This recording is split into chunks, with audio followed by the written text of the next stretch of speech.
Bien, muy buenas tardes a todos y a todas.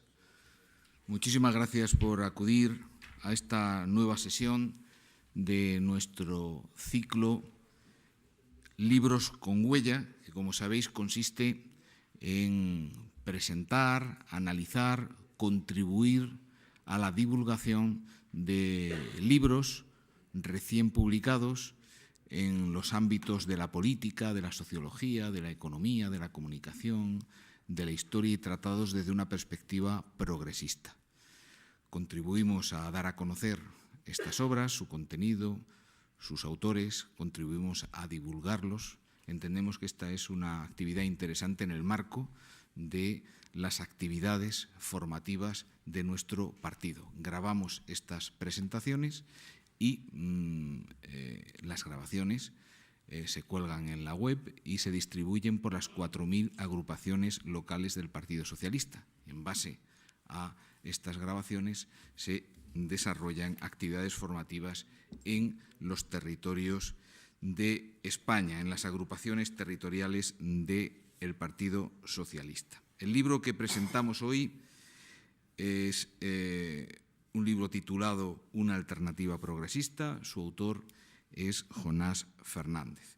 Iba a ayudarnos a presentarlo Inmaculada Rodríguez Piñero, nuestra secretaria de Política Económica y Empleo, pero está enferma, sin voz y con mucho dolor de su corazón, porque fue ella precisamente quien propuso este título para esta sesión, no va a poder acudir. Intentaré cumplir yo su función con la misma voluntad, el mismo entusiasmo, pero probablemente con menos eficacia. Disculpas de antemano. El autor es un hombre inteligente, joven, muy bien formado, ha tenido la habilidad de escapar del estereotipo de economista adiestrado en escuela de negocios con prestigio. A veces da la sensación de que estos jóvenes sobradamente preparados son algo así como clones, con idéntico discurso, idénticas propuestas, idénticos planteamientos, idéntica ética e idéntica estética a veces incluso. Jonás ha escapado de ese estereotipo, eso dice mucho de él, inteligente, bien formado, a destacar una cualidad propia de su juventud y es la capacidad de análisis crítico, análisis riguroso, objetivo, profundo, de alcance, pero con perspectiva y voluntad crítica, y otra capacidad menos propia o más impropia de su juventud, pero igualmente importante, que es la capacidad de formular propuestas, además de análisis críticos. Propuestas, además, articuladas de una manera sistemática y fundamentadas en valores sólidos. El libro que hoy presentamos es un auténtico programa reformista, netamente socialdemócrata, además. Por lo tanto, capacidad de análisis crítico y capacidad de propuesta. Y es un joven con mucho futuro. El futuro más próximo, de hecho, lo va a desempeñar en el Parlamento Europeo dentro de escasos días, porque es candidato del Partido Socialista a esa institución, joven con futuro y desde luego a promocionar desde este partido. Estamos muy, muy orgullosos que haya aceptado ese compromiso y ese reto en el contexto de una carrera exitosa, de una carrera profesional exitosa. El hecho de que en este contexto de desafección, decimos, de crítica general a la actividad política, un joven preparado y con una carrera exitosa por delante haya decidido asumir un compromiso cívico y político arriesgado en el Parlamento Europeo, es algo que merece la pena destacar. Desde luego, nosotros lo reconocemos, lo agradecemos, lo destacamos. El libro es una buena respuesta a una frase maldita. ¿Cuál es la frase maldita? Yo lo he escuchado muchas veces y me da mucha rabia. La frase esa de que no hay política de izquierdas y política de derechas, no hay política económica de izquierdas y de derechas, hay política económica buena y mala. Es una frase maldita que intenta rubricar el fin de las ideologías. La verdad es una y el que no reconoce la verdad verdadera o es un ignorante o es un hereje. Bien, este libro es una respuesta y un antídoto a ese pensamiento. El libro es un antídoto, pues, al pensamiento único, aquello del todos son iguales y aquello de no hay alternativa. No, el pensamiento económico es diverso, de izquierdas y de derechas, no todos somos iguales, no todos hacemos los mismos planteamientos en economía también, y hay alternativas. Claro que hay alternativas en este libro, se dibujan unas cuantas y muy interesantes. El libro es a la vez crítica, el libro es a la vez reforma, la reforma está en el ADN de la socialdemocracia, reforma conforme a valores, y el libro es, además de crítica y reforma, es alternativa. Sí se puede. Por lo tanto, una buena respuesta a esa frase maldita de que no hay política económica de izquierdas ni de derechas, solo hay política económica buena y mala, un antídoto al pensamiento único, al todos son iguales, al no hay alternativa, un libro que es a la vez crítica, reforma y alternativa. El libro evoca un par de referencias que yo quisiera subrayar. La primera, histórica, al pacto socialdemócrata, al pacto de posguerra, al pacto que probablemente abrió la etapa en lo político, en lo económico más exitosa de Europa. El pacto de posguerra, el pacto que se realizó, a grosso modo, entre la socialdemocracia europea y la democracia cristiana europea tras la Segunda Gran Guerra, y que puso las bases de lo que hoy podíamos denominar la economía social de mercado. Mercado sí, oiga, pero un mercado con reglas y con derechos. Ese era, en esencia, el pacto, la base de un modelo sociopolítico y económico que permitió a los europeos vivir en paz y vivir con cierto grado de progreso y de respeto a los derechos humanos, que no es poco decir en la historia de este viejo continente. Y el origen probablemente de este pacto está en el miedo de unos al avance soviético y el miedo de otros a la ausencia de libertades. Probablemente el pacto se fraguó a partir de un miedo, pero dio lugar a un periodo de convivencia en paz, de desarrollo y de progreso como no hemos vuelto a comprobar en la historia de Europa. Por lo tanto, una primera referencia evocadora en buena parte de las propuestas, de los análisis de las propuestas que se hacen, está aquí. La otra tiene que ver con Obama y con Norteamérica. Claro, muchas veces escuchamos a los economistas de la ortodoxia europea decir que se hace lo que se hace porque no hay alternativa. Oiga, miren ustedes el mapa y díganos ustedes qué otras cosas se pueden hacer. Oiga, pues si miramos el mapa al otro lado del Atlántico, en América del Norte, pues podemos comprobar otro discurso, otras prácticas y otros resultados. Oiga, es que la vigente crisis económica, que en su origen fue financiera, nació allí y allí la superaron rápido. Allí están hoy en unos niveles de crecimiento del Producto Interior Bruto muy por encima de los que padecemos nosotros y unos niveles de desempleo que no se parecen en absoluto a los que tenemos nosotros. Pues a lo mejor tenemos que estudiar un poquito qué es lo que han hecho allí, en el epicentro de la crisis financiera, en la cuna del capitalismo mundial. A lo mejor tenemos que pensar un poquito qué es lo que se ha hecho en Norteamérica, a diferencia de lo que se ha hecho aquí.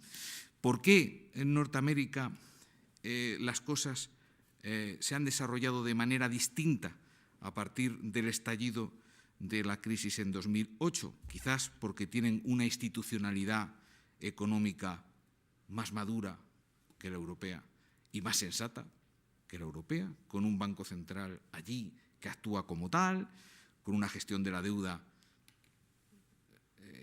solidaria.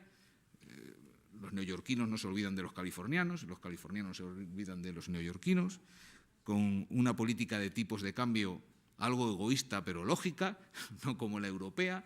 Oiga, a lo mejor es que tienen efectivamente una institucionalidad económica madura y sensata. Quizás es que allí no aplicaron la fórmula austericida, que se deben llamar así, la que establece como prioridad absoluta el combate al déficit, ahora ya menos, pero durante estos últimos años de una manera persistente. Quizás es que allí han practicado políticas económicas contracíclicas y no procíclicas. Quizás es que allí han atendido al interés general del país y no al interés de uno de los estados predominantes, de los estados hegemónicos, como ha ocurrido aquí. Quizás merezca la pena estudiar un poquito, analizar un poquito cómo se ha respondido a la crisis en Norteamérica antes de asegurar con ligereza que no hay alternativa a lo que se ha estado practicando en nuestra Europa durante los últimos 5 años. Algo de esta referencia se evoca también en el libro que estamos comentando. Sí hay alternativa, no solo en las teorías, hay alternativa en la realidad práctica, en la praxis de una gran potencia económica, que es además, insisto, el epicentro de la crisis vigente, que es además el origen y la cuna del capitalismo. El libro se desarrolla a partir de 5 capítulos, a cada cual más interesante. Una frase de cada uno de ellos antes de darle la palabra al autor. El primer capítulo es posiblemente el que ha llevado a Jonás a la candidatura al Parlamento Europeo, porque el primer capítulo se titula La reforma de Europa y necesitamos en el Parlamento Europeo personas que tengan una idea sobre cómo y hacia dónde reformar Europa. Se describe una Unión Europea con cierta inmadurez en su arquitectura institucional. Es verdad que la crisis económica nos ha pillado a medio camino, nos ha pillado con las capacidades antiguas de hacer políticas contracíclicas superadas. Ya no podíamos devaluar moneda, pero nos ha pillado todavía a medio camino de las nuevas fórmulas que habremos de desarrollar y poner en marcha cuando Europa tenga efectivamente una unión monetaria y una unión económica madura, completa. Y esto es precisamente lo que propone Jonás, un salto en el estatus europeo, pasar de la unión monetaria a la unión económica a través de la unión bancaria, la unión fiscal, la profundización del mercado único, las políticas fiscales paneuropeas y una política social europea también. Quisiera subrayar precisamente esto. No habrá demos europeo, no habrá etos europeo hasta que no exista un modelo social europeo, unos derechos sociales europeos y, por lo tanto, unas políticas sociales europeas. Jonás llega a proponer un seguro de desempleo a escala europea y un sistema de pensiones a escala europea también. A mí, de lo último que he escuchado en esta todavía a medio gas campaña europea, es una frase de Martin Schulz que dice que mientras Merkel defiende una democracia conforme a las reglas del mercado, él prefiere un mercado conforme a las reglas de la democracia, y no está mal la frase. Algo de esto me evoca también este capítulo en el libro de Jonás. El segundo capítulo es el de las reformas económicas. Yo destacaría la propuesta que hace en cuanto a la reforma fiscal, muy centrada en la suficiencia, a diferencia de lo que plantean estos expertos del Partido Popular, que presumen de una reforma neutra. Oiga, si usted tiene como objetivo la neutralidad para que hace reformas. No, las reformas que plantea Jonás no son neutrales, pretenden cubrir el objetivo, el propósito de la suficiencia en los recursos públicos, además de la progresividad, reivindica una política industrial, que es algo realmente novedoso e interesante, y en cuanto al mercado financiero propone aplicar esta línea de crédito del Eurogrupo para rescatar, además de los bancos, a las personas. Oiga, ¿y por qué no utilizamos esos fondos para reestructurar la deuda de las familias o para mejorar el crédito accesible a las pymes, la liquidez de las pymes? El tercer capítulo habla de la reforma del estado del bienestar, defiende el modelo público para aquello en lo que lo público es interesante. Yo recuerdo muchas veces aquello que decía Felipe respecto a la fábrica de calzados Segarra. Paco probablemente lo recordará también, que heredó el Estado en los años 80, y es verdad que hacía el Estado fabricando zapatos Segarra, pues no tenía mucho sentido, pero a lo mejor sí tiene sentido que el Estado siga gestionando los hospitales. Oiga, es que esto a lo mejor sí, esto a lo mejor es diferente, ¿no? Defensa del modelo público para lo que el modelo público ha de servir, lucha contra la pobreza. El cuarto capítulo es el de la reforma de la administración. Hace algunos planteamientos originales Jonás al respecto. Plantea un modelo competencial flexible en el que las comunidades autónomas puedan, en unos casos, asumir competencias y cuando no les venga bien o el contexto no sea favorable, devolverlas con toda normalidad. Yo no sé si esto políticamente se puede gestionar así de fácil, pero no deja de ser una propuesta interesante y original. El último capítulo es el de la reforma política. Incide mucho, veo a Ignacio Urquizu, que también está muy sensibilizado con estos temas, en la cuestión de la democracia interna de los partidos. Quizás la desafección tenga su cura aquí, en la intensificación, en la mejora, en la cualificación de la democracia interna de los partidos. Insiste mucho en algo que es propio de economistas, pero propio también de quienes no conocen mucho las dinámicas internas de los partidos. Dicen, hay que mejorar la política de recursos humanos en los partidos. Bueno, esto está muy bien planteado. Ojalá lo consiguiéramos, ¿no? Por ejemplo, a la hora de nombrar ministros de Economía y demás, ¿no? Y otros. Al Parlamento Europeo. Bueno, un libro interesante, de un autor muy interesante, en un momento interesante y oportuno. Desde luego, el Partido Socialista es muy conocido hoy, muy reconocido hoy por ser un campeón de la política.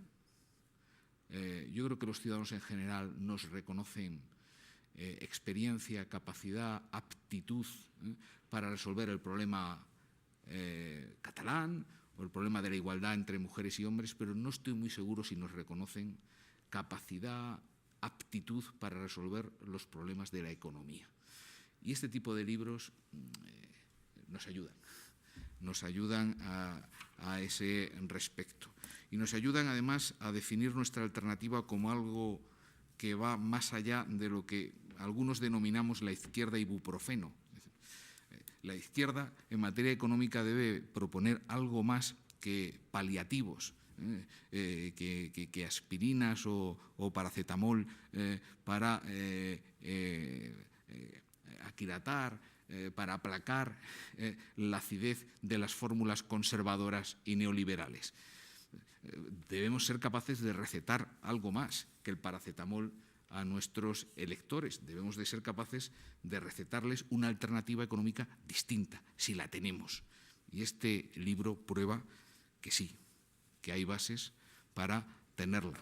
Y además de tener el libro y el autor, tenemos la suerte de que el libro y el autor forman parte de la candidatura socialista al Parlamento Europeo. Un lujo. Bueno, oye, yo creo que ya he hablado demasiado. Vamos a darle la palabra, si os parece, a Jonás para que nos cuente él, si bien, en qué consiste esta alternativa progresista. Muchas gracias.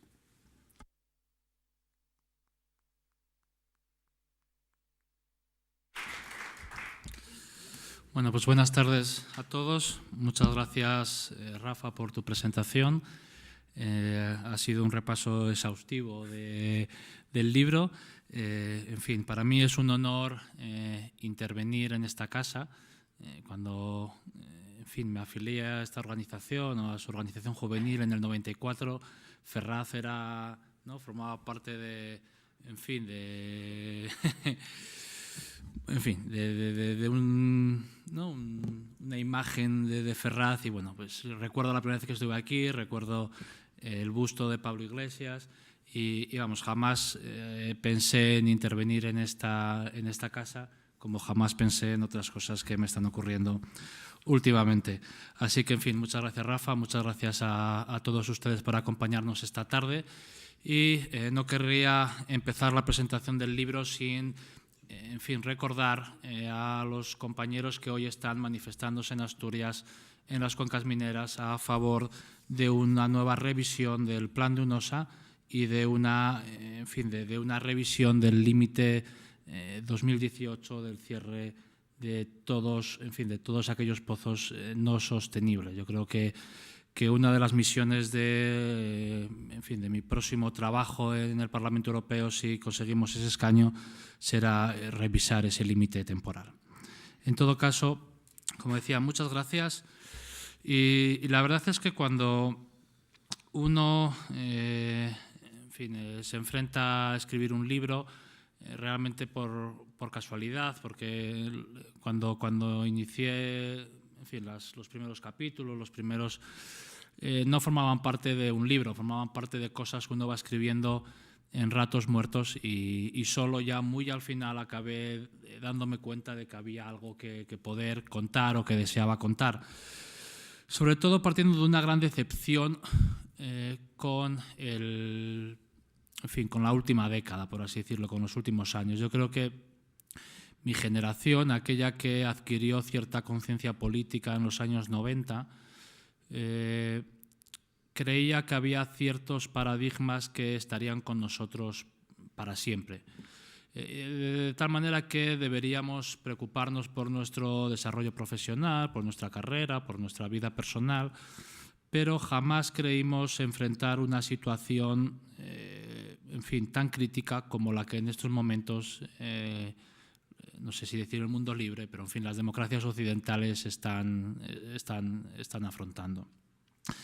Recuerdo mis años de militancia en Juventudes, en la que discutíamos con dureza en la izquierda aquello del fin de la historia. Pero aún discutiéndolo y ahora visto desde el presente, he de decir que creo que todos creíamos en aquel fin de la historia, aunque no quisiéramos creerlo, ¿no? Y cuando hablo del fin de la historia hablo de, en fin, que creíamos que la democracia representativa seguiría con nosotros durante todas nuestras vidas, que las economías de mercado, en fin, competitivas también continuarían en nuestra vida por siempre, y que el modelo social europeo, los estados del bienestar, se irían imponiendo en aquellos países en los cuales aún no existían políticas sociales. De tal manera que aquel paradigma de democracia, mercado y estado del bienestar formaban parte de un vector de la historia que, en fin, imbuidos de la idea de progreso que siempre ha tenido la izquierda, nos hacía ser profundamente optimistas con el futuro, con nuestro futuro personal y con el futuro del mundo. Bueno, pues esto no es así, ¿no? Yo creo que probablemente desde el inicio de la década de los 2000, de la primera década de los 2000, este sueño, ¿no?, que probablemente podríamos ejemplificar con el fin del apartheid, el acuerdo árabe-israelí, el acuerdo de Oslo, el fin de las dictaduras militares en América Latina, la caída de Pinochet, el derrumbe del muro. En fin, había un horizonte optimista en el cual podríamos desarrollar nuestras vidas sin preocuparnos o sin ocuparnos de cuestiones políticas más allá de votar cada 4 años, en fin, participar de una manera más o menos activa, pero no con la sensibilidad, con el convencimiento de que todo aquello que se había logrado podría llegar un día en que estuviera en juego. Y yo creo que esta situación ha llegado. Y ha llegado con una crisis económica, en primer lugar, no en primer lugar temporalmente, sino, en fin, por lo que os voy a contar, una crisis económica que suma ya, como sabéis, más de 5 años, que ha dejado más de 5 millones de desempleados una crisis económica que en un primer momento empujó al desempleo a jóvenes, a mujeres, a inmigrantes, pero que tras la última reforma laboral ha ampliado la capacidad de destrucción a trabajadores indefinidos con largas historiales profesionales. Una crisis económica que ha generado, como decía, costes sociales adicionales, reformas de pensiones, reformas sanitarias, incrementos de matrículas, incrementos de precio de los medicamentos. Es decir, ha habido una serie de decisiones políticas que han, a su vez, incrementado el coste social ya de por sí muy negativo sobre el conjunto de los ciudadanos. Y una crisis que, aun cuando en estos momentos parece que la economía española podría estar estabilizándose, es cierto que las perspectivas de recuperación a medio plazo son muy preocupantes porque tardaremos mucho tiempo en absorber el volumen de desempleo, porque si durante los años de boom hablábamos de la segmentación entre empleados temporales e indefinidos, vamos ahora a una segmentación con obviamente un volumen de desempleados aún muy elevado durante mucho tiempo y donde se han tomado decisiones de reducción de políticas sociales que obviamente incrementan los costes sociales que tendrán largo impacto sobre nuestras sociedades. Pero si todo esto ya es suficientemente preocupante, es cierto que las crisis no terminan aquí, ¿no? El país está, como bien sabéis, atravesando una crisis territorial profunda. Si aquello que se llamó el Plan Ibarretxe tensionó en algún momento las estructuras del Estado, es obvio que, teniendo poco que ver con aquella aventura, la situación de Cataluña en estos momentos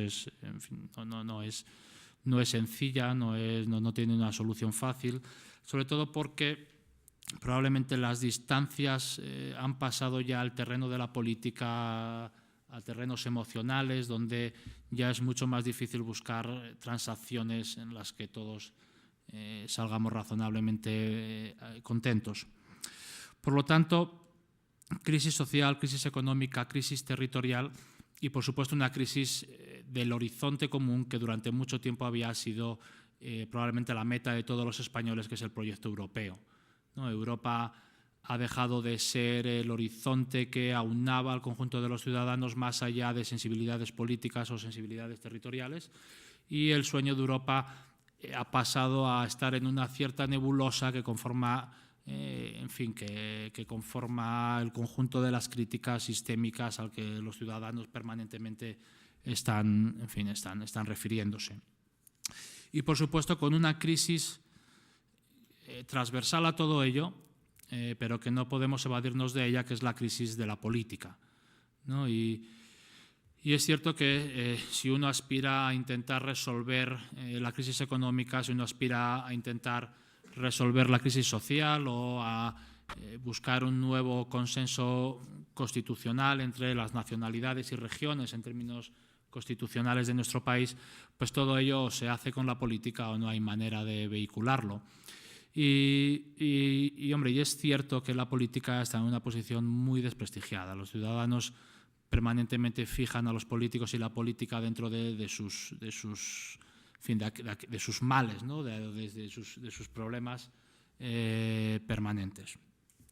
Por lo tanto, este libro, que está escrito por mí, que soy un economista, obviamente centra gran parte de sus páginas en la crisis económica, pero no se evade del resto de crisis porque no están escritas por mí desde mis conocimientos técnicos como economista, o no solo, sino que está escrito desde mi compromiso político, y por lo tanto mi compromiso político va más allá del terreno técnico que uno pueda más o menos controlar en su desarrollo profesional.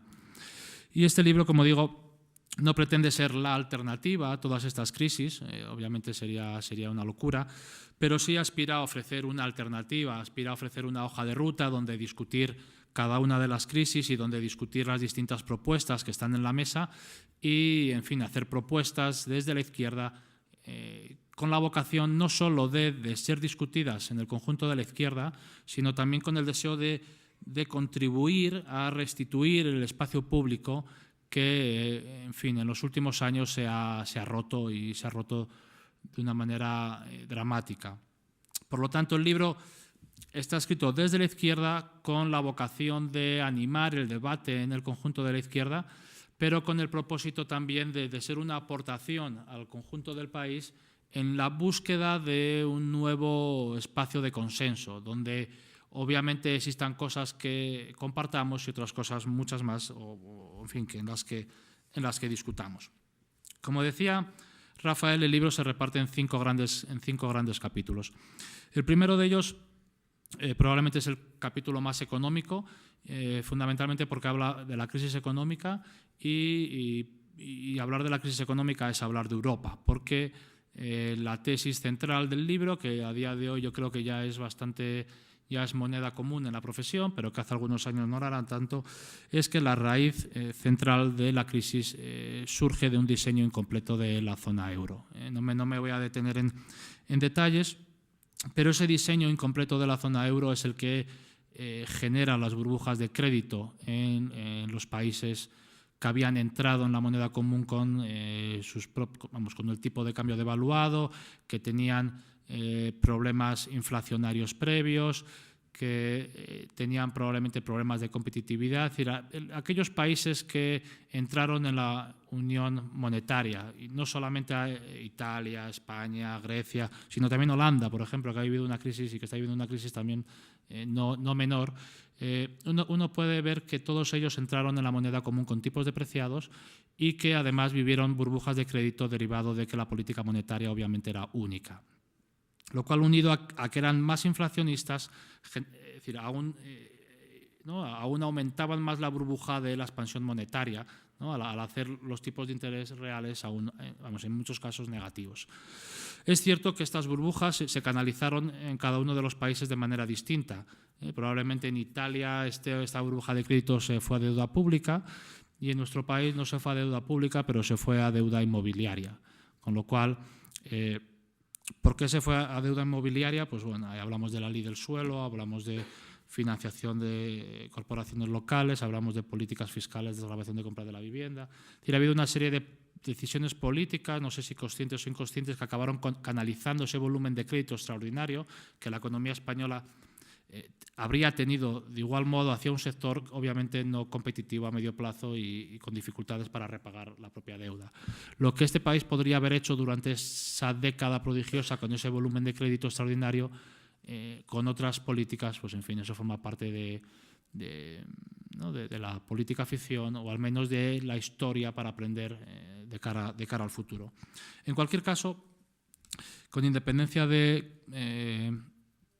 diagnóstico del nacimiento de esta crisis, es obvio que durante una gran parte los gobiernos europeos y la propia Europa estuvo bastante desorientada a la hora de intentar responder a esta crisis. Es fundamentalmente porque los análisis que se hacían de la propia crisis partían de problemas nacionales. Es decir, España estaba en crisis porque había invertido en inmobiliario más de lo que debía, Italia estaba en crisis porque tenía una deuda pública más allá de la sostenible, Grecia por lo mismo, además de falsificar las estadísticas oficiales. Es decir, había una interpretación exclusivamente anclada en problemas nacionales. Y eso, pues, yo creo que despistó a los responsables públicos durante mucho tiempo, probablemente hasta el Consejo Europeo de junio del 12, donde se reconoce por primera vez los problemas institucionales y por primera vez se declara vamos a intentar resolver los problemas institucionales empezando por la unión bancaria. Es verdad que ese consejo no hubiera asistido nunca si Hollande o Enrico Letta habrían estado en Francia o en Italia.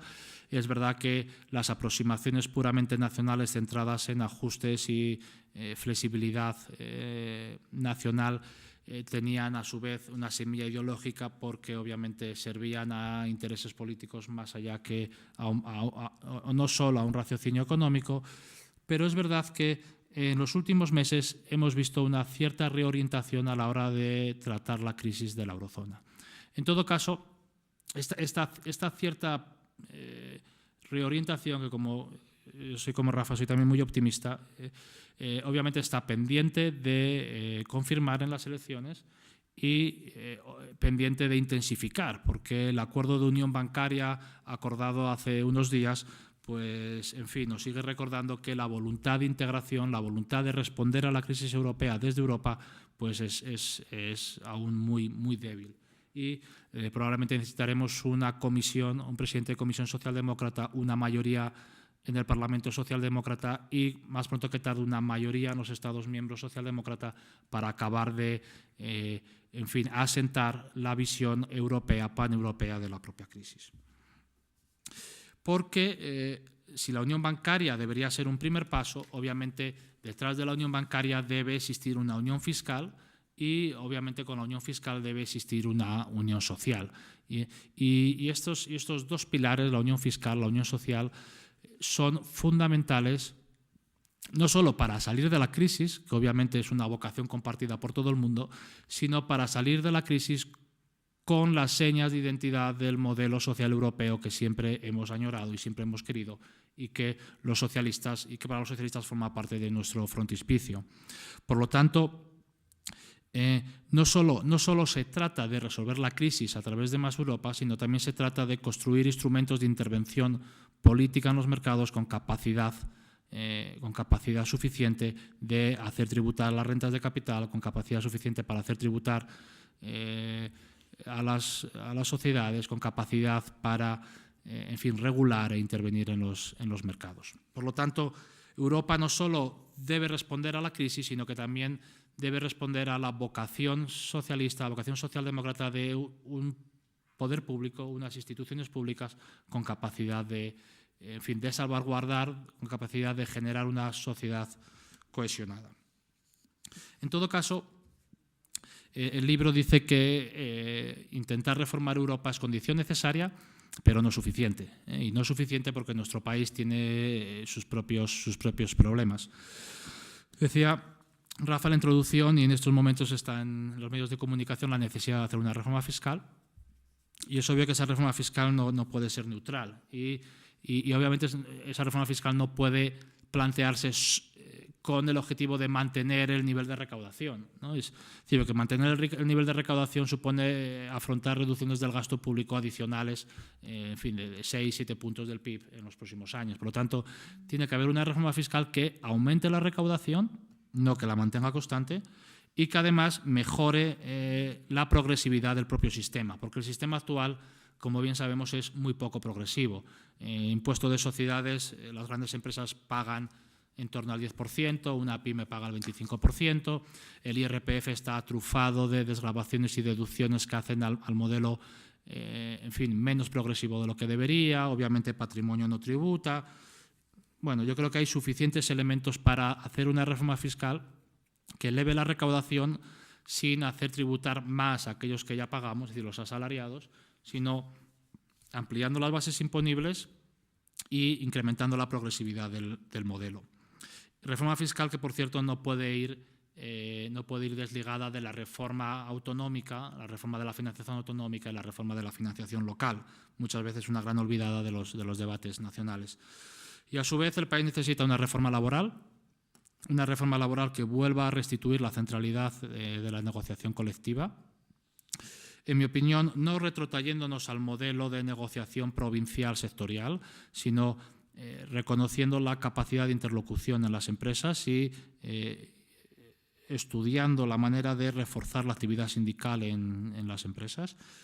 Y además, revisar los modelos de contratación para que la contratación temporal no sea un elemento de cronificación en un segundo, ¿no? en un mercado de segundo nivel para los jóvenes, para las mujeres y, en fin, para los desempleados que se van a incorporar en los próximos meses. Y, por lo tanto, yo creo que es necesario mantener la contratación indefinida, pero que es necesario también un contrato temporal con costes de despido creciente que consolide con las condiciones de la contratación indefinida a medio plazo. Y, obviamente, el libro aborda la crisis energética, el libro discute la política industrial, también habla de la necesidad de incrementar la competencia en los mercados como elemento no solo de justicia, sino también de igualdad de oportunidades, de apoyo a los emprendedores. Y, en fin, después de este repaso a las reformas económicas que creo que deberíamos abordar en nuestro país, hay un capítulo sobre el estado del bienestar. Y este capítulo yo creo que se presenta con bajo dos grandes ideas. En primer lugar, es cierto que hay políticas del estado del bienestar que plantean problemas de suficiencia financiera a medio plazo. Y esto, es decir, seríamos estúpidos si no lo abordamos desde la propia izquierda, si realmente creemos en la centralidad del modelo público. Pero el estado del bienestar tiene un problema aún peor para los socialistas. Y es que, en gran medida, nuestro estado del bienestar ha logrado proteger bien a las personas en edad avanzada, ha logrado también proteger bien la enfermedad, pero es un estado del bienestar que hace muy poco para garantizar, no sé si decir la igualdad de oportunidades, pero sí, en fin, la capacidad de los que menos tienen para afrontar la vida con mejores perspectivas. Esta mañana salía la estadística de los indicadores de pobreza y esto no es independiente a nuestro modelo de estado del bienestar en el que, en fin, nuestro estado del bienestar no aparece en la vida de las personas hasta que se incorporan al colegio. No hay políticas sociales a la infancia, no hay, o no las hay como debiera, no hay políticas educativas como debiera en este país tampoco. Y es necesario un reenfoque en la política de educación, centrando probablemente los esfuerzos financieros en los primeros años de vida, en la mejora de las condiciones de las familias en peores circunstancias. Y esto es una reforma del estado del bienestar que es necesario abordar, porque muchas veces algunos, sobre todo los economistas, nos quedamos solo en los problemas financieros y los no economistas y también colegas, en fin, quizá no sean tan críticos con los resultados de nuestro estado del bienestar como aquello que deberíamos ser, si realmente creemos en un estado del bienestar que iguale oportunidades, no solo que proteja a las personas mayores y a los enfermos. Necesitamos un estado del bienestar que mejore sustancialmente la capacidad de las personas para desarrollar, para decidir sus vidas. Y en este país, es triste decirlo, pero el mejor indicador para conocer la educación de sus hijos, de los hijos, es la educación de los padres, sigue siendo el mejor predictor. El porcentaje de jóvenes que alcanzan la universidad es radicalmente distinto dependiendo de los barrios en los que vivas. Y la calidad de la educación, a su vez, es radicalmente distinta dependiendo de los barrios en los que viva. Y, en fin, estamos muy orgullosos de lo que hemos construido, pero los socialistas tenemos que asumir un paso adicional si queremos un estado del bienestar que mejore en aquello en lo que debería ser su propia esencia. El cuarto capítulo habla de la crisis territorial y, en fin, no sé si es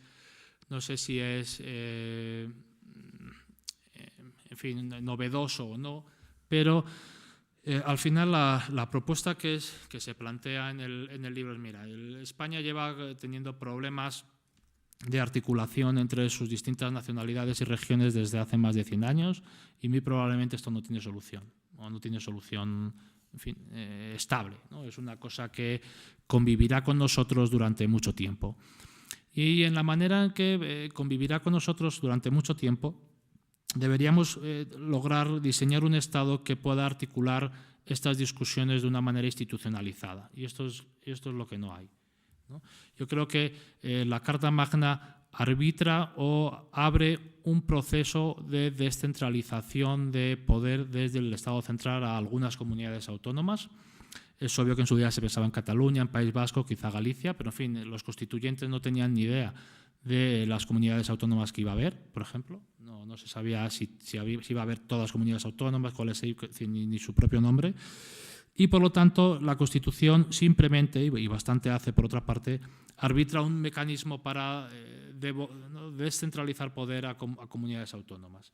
Lo que ha ocurrido es que, obviamente, ese camino ha sido recorrido por todas las regiones, se han hecho comunidades autónomas, pero no existe ninguna institución de cooperación y simplemente el sistema de financiación autonómico es buen ejemplo del desbarajuste, ¿no? Cómo comunidades autónomas rebajan sus propios impuestos teniendo en cuenta que después será el Estado el que les venga a salvar cuando lo necesiten, como hay una competencia fiscal entre comunidades autónomas es decir, que un poco de competencia fiscal puede estar bien, pero es decir, estos niveles de competencia fiscal en los cuales algunos eliminan los impuestos, pues no tiene ningún sentido cuando después tiene que haber un fondo estatal que cubra las prestaciones mínimas en todas las comunidades autónomas, ¿no? Esto no tiene ningún sentido. Por lo tanto, en mi opinión, deberíamos revisar la Constitución con independencia de los problemas catalanes para hacer que el actual estado de las autonomías funcione mejor. No sé si esto es federal o no federal, porque yo creo que el modelo ya lo es, pero al menos hacer un modelo federal o autonómico con capacidad de funcionamiento. Y que si en ese proceso de reforma buscamos alguna manera de encuadrar mejor el asunto catalán, pues bienvenido sea. Pero con independencia del problema catalán, el diseño autonómico está pendiente de un planeamiento. Y por último, y con esto concluyo, el libro aborda la crisis de la política. Y la aborda teniendo en cuenta que, de alguna manera, intenta hacer una comparación, no sé si lo intenta o solo está en mi mente, entre las crisis de todas las instituciones de intermediación. De alguna manera, todas las instituciones de intermediación están en crisis desde que la sociedad se ha hecho plana, o de alguna manera. Los partidos políticos, los sindicatos, la prensa, las discográficas, no sé si decir la Iglesia también, pero todas aquellas instituciones que nacieron probablemente a finales del siglo XIX, en el siglo XIX, que han vertebrado el siglo XX, son instituciones centradas en intermediar entre los electores y el poder político, intermediar entre aquellos que componen canciones y a los que les gustan, intermediar entre qué es y qué no es noticia y el receptor de la información. Es decir, todas estas instituciones de intermediación están en crisis desde que la sociedad en gran medida se ha horizontalizado, no en términos económicos, ¿no? Porque ahí siempre están los que mandan, pero sí en otros términos. Y por lo tanto, los partidos políticos, tal y como hoy los entendemos, que obviamente canalizaron y fueron los pilares de los sistemas democráticos durante todo el siglo XX, tienen un serio problema porque no están diseñados para este entorno social. Y por lo tanto yo no creo que la crisis política se resuelva con un váyanse todos, no creo que esto se resuelva con cambios generacionales, no creo que esto se resuelva con el surgimiento de nuevos partidos. Yo creo que esto solo se resolverá con una reflexión profunda sobre qué es un partido político y qué puede hacer para hacer la vida de los ciudadanos mejor. Y esto es una reflexión muy profunda en la cual llevamos ya bastante tiempo y obviamente no es fácil porque no es sencillo. Por lo tanto, crisis, el libro se reparte en estos 5 capítulos: cómo reformar Europa, cómo hacer reformas económicas locales, una revisión del estado del bienestar para lograr que como socialistas cumpla la misión para la cual lo hemos diseñado y lo hemos soñado, una respuesta a la crisis territorial nacional, es decir, con la idea esta de que esto probablemente no tenga solución estable, ninguna generación debería aspirar a resolver esto de manera permanente, lo que eso supone castellanizar a los alumnos catalanes, como diría Wert, o dividir el país dependiendo del RH, como diría Arzayus. Por lo tanto, hay que hacer un nuevo, probablemente modelo de conllevanza y una nueva revisión o una revisión de la actividad política, teniendo en claro que este país ha tenido una trayectoria espectacular en los últimos 30-40 años y que, ya no es cierto aquello que diría Prieto de España, ¿no? Está todo enteramente por hacer, pero muy probablemente no nos alejamos de pensar que probablemente esté, no sé si todo, pero mucho enteramente por reformar. Así que muchas gracias. Buenas tardes.